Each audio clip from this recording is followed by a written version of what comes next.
تلقى التمور الجزائرية رواجا واسعا في المغرب وبشكل كبير، خاصة في هذه الفترة التي تسبق قدوم شهر رمضان المبارك، رغم الحملات الإعلامية التي تحذر من اقتنائها التي سقطت جميعها أمام جودة التمر الجزائري.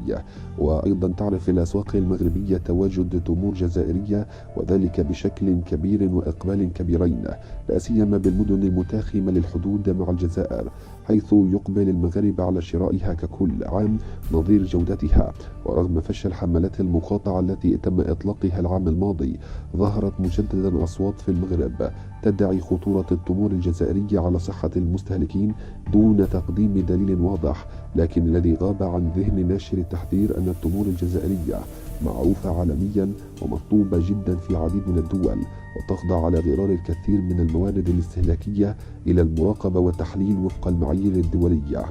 وقبل عام أطلقت وسائل الإعلام محسوبة على النظام المغربي ما أسمتها حملة مقاطعة التمور الجزائرية، زعمت أنها تحمل مواد سامة، وذلك أياما قبل شهر رمضان الفضيل، منيت بالفشل الذريع. وتداولت مواقع وصفحات عبر شبكات التواصل الاجتماعي معروفة بترويجها لشائعات ومعلومات